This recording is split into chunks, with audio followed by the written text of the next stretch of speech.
Bismillahirrahmanirrahim. Assalamualaikum warahmatullahi wabarakatuh. Alhamdulillah. Alhamdulillahirabbil alamin. Wa bihi nasta'inu ala umuri dunya waddin. Wassalatu wassalamu ala Rasulillah wa ala alihi wa sahabatihi wa man tabi'ahum bi ihsan ila yaumil.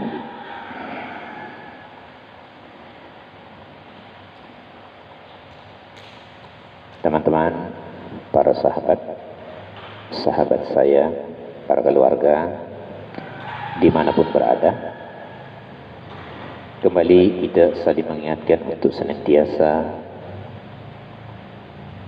mengembalikan pujian kita, mengembalikan rasa syukur kita ke hadirat Allah Subhanahu wa Ta'ala, yang mana pada hari ini kembali kita dipertemukan dalam salah satu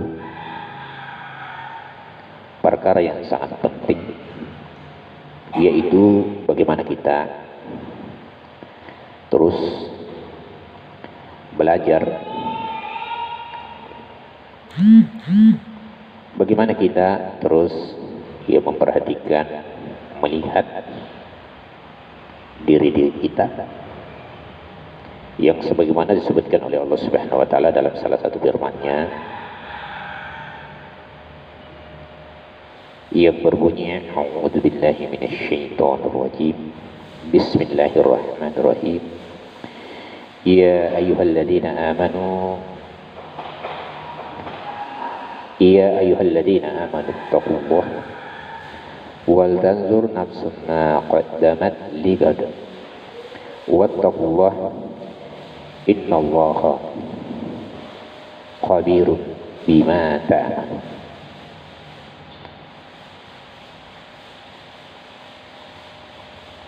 Di mana Allah Subhanahu wa Ta'ala mengingatkan kepada kita sebagai orang-orang yang mengaku, sebagai orang-orang yang beriman. Pada ayat yang kita baca tadi, Allah Subhanahu wa Ta'ala memberikan nasihat kepada kita, sekaligus mengingatkan kepada kita tentang perjalanan kehidupan kita ini, bahwasanya wahai orang-orang yang beriman.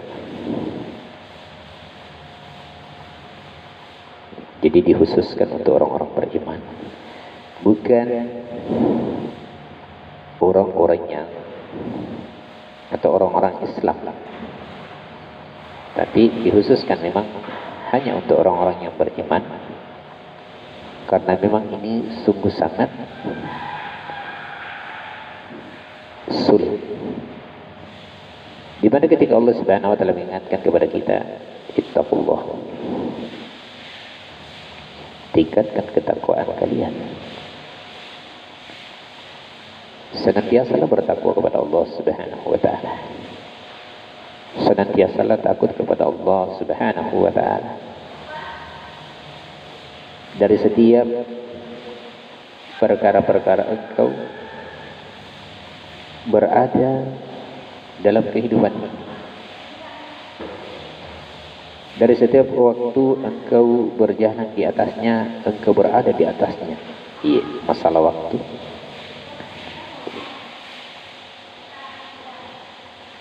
Kemudian Allah Subhanahu wa Ta'ala mengingatkan kepada kita, wal tanzur nafsun ma qaddamat ligad. Perhatikan diri kalian, lihatlah diri kalian.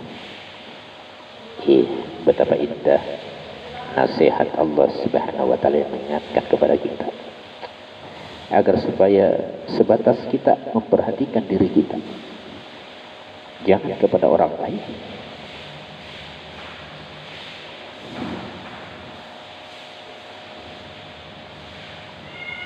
Disebabkan karena apa yang kalian lakukan pada hari ini, apa yang kalian perbuat pada hari ini, perkara-perkara yang antum lakukan pada hari ini, amalan-amalan yang kalian lakukan pada hari ini. Inilah yang engkau bawa menghadap kepada Allah Subhanahu wa taala. Sekali lagi Allah Subhanahu wa taala ingatkan kepada kita, wattaqullah. Lagi-lagi Allah Subhanahu wa taala mengingatkan yang untuk yang kedua kalinya dalam ayat ini. Takutlah kamu kepada Allah Subhanahu wa taala.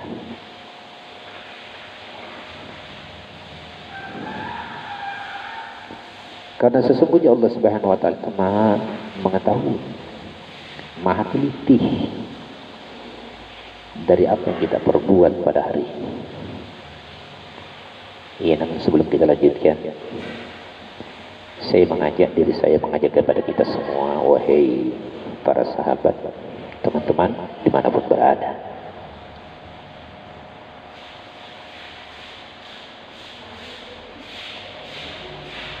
mari kita bersolawat, berkirim salam kepada junjungan kita Nabi kita Muhammad Sallallahu Alaihi Wasallam,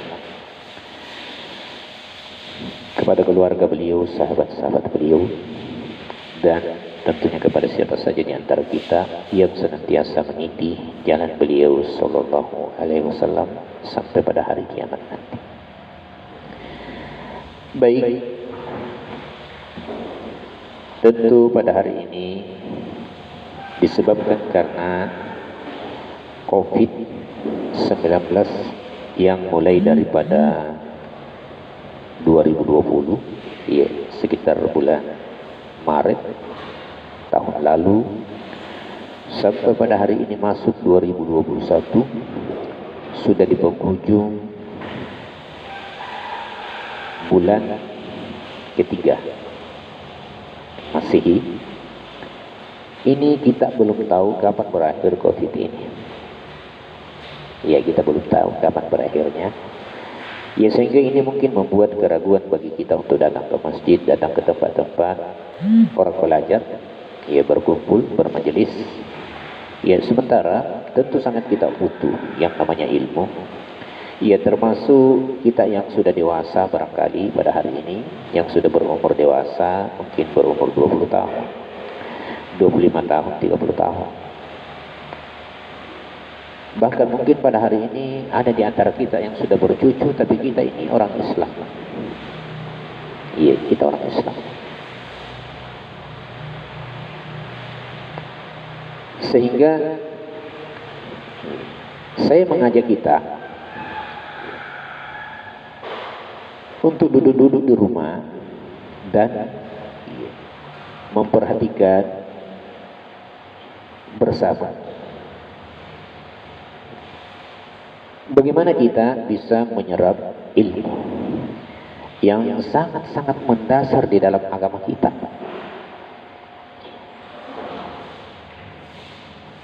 Sebagaimana Nabi Sallallahu Alaihi Wasallam dalam sabdanya yang mulia mengatakan, khairukum man ta'allama al-Quran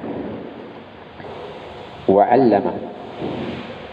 Sebaik-baik di antara kamu wahai manusia, sebaik-baik di antara kamu wahai orang-orang Islam, orang beriman, adalah kamu mempelajari Al-Quran dan mengajarkannya. Ya, salah satu keutamaan yang disebutkan oleh Rasulullah Sallallahu Alaihi Wasallam,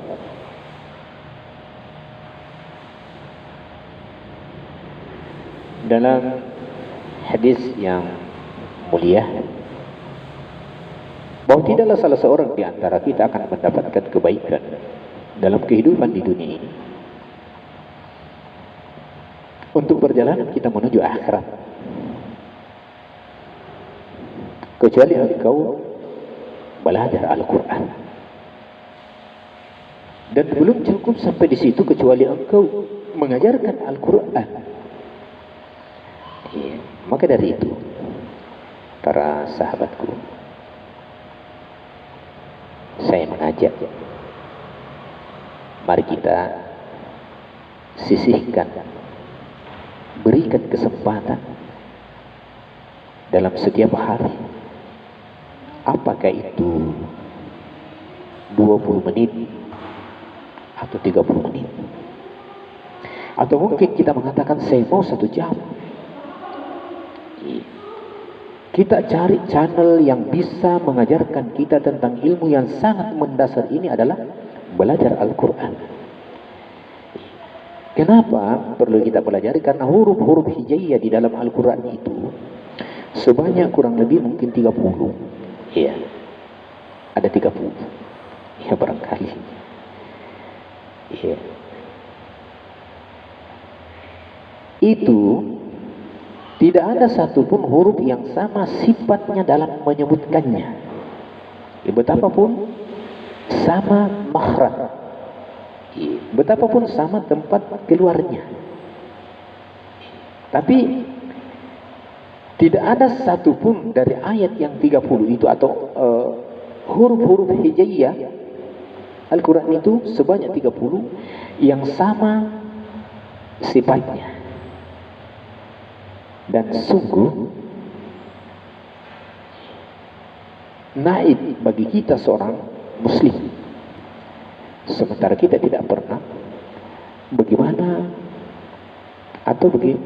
tidak pernah mempelajari tentang bagaimana sifat-sifat penyebutan di dalam huruf hijaiyah atau tempat-tempat keluar sekian banyak huruf hijaiyah di dalam Al-Quran. Sehingga dengan demikian tentu kita tidak bisa mengoreksi diri kita, mengoreksi bacaan-bacaan kita.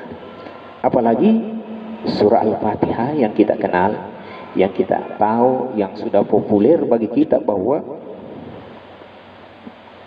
Al-Fatihah itu adalah rukunnya sholat.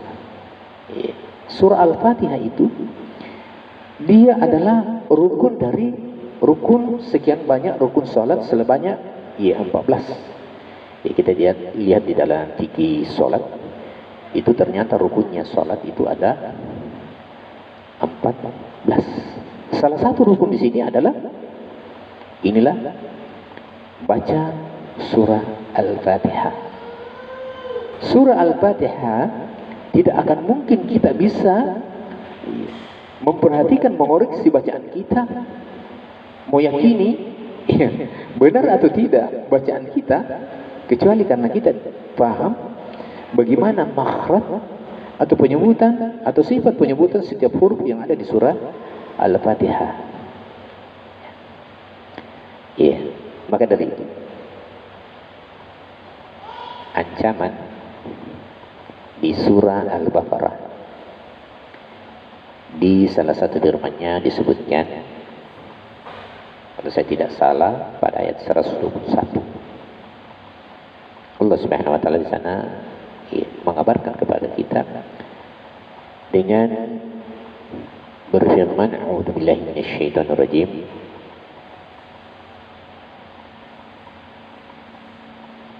alladzina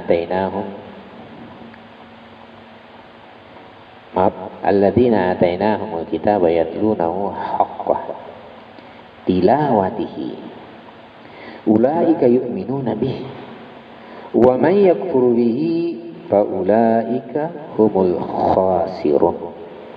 Ya, kalau kita perhatikan ayat ini, ya, maka seolah-olah tidak ada harapan bagi kita yang tidak tahu tentang bagaimana membaca Al-Quran dengan benar. Ya, karena ayat ini menjelaskan kepada kita bahwasanya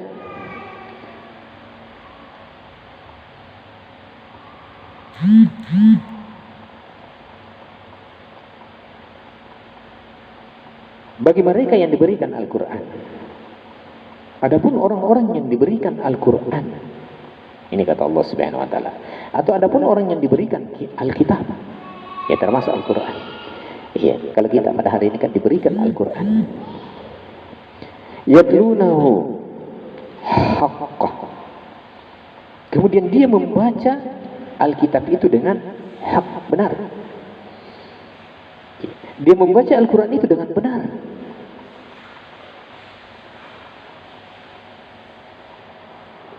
Tilawatihi, kemudian memahami tentang apa yang mereka baca. Ini kata Allah Subhanahu wa taala. Yang pertama tadi Allah mengatakan orang yang diberikan kitab kemudian dia membaca dengan benar. Jadi salah satu poin untuk syarat menjadi orang yang beriman adalah membaca Al-Quran dengan benar. Kemudian syarat kedua adalah tilawatihi, mentilawahi, memahami apa yang kita baca, sehingga Al-Quran itu bisa menjadi pedoman petunjuk bagi kita. Baru Allah mengatakan mereka itulah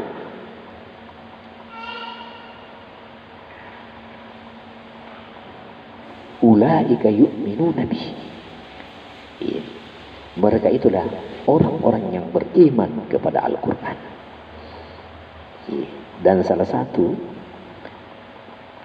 kerangka iman di dalam agama kita yang 6 poin itu salah satunya percaya dengan kitab, yakin dengan kitab yang diturunkan oleh Allah Subhanahu wa taala, termasuk Al-Quran, kitab yang terakhir yang diturunkan bagi kepada umat yang terakhir, termasuk kita di dalamnya. Maka sungguh naif bagi seorang yang mengaku beriman tapi tidak mau mempelajari Al-Quran, mulai dari memahami huruf hijaiyah. Dan banyak kita jumpai saudara-saudara kita yang sering berbicara di depan umum, jelas sekali ketika menyebutkan ayat-ayat itu, jelas sekali bahwa saudara-saudara kita ini tidak pernah mempelajari tentang makhraj, cara penyebutan huruf. Karena ada huruf yang hampir sama tapi beda sifat penyebutannya. Ini saya coba tuliskan.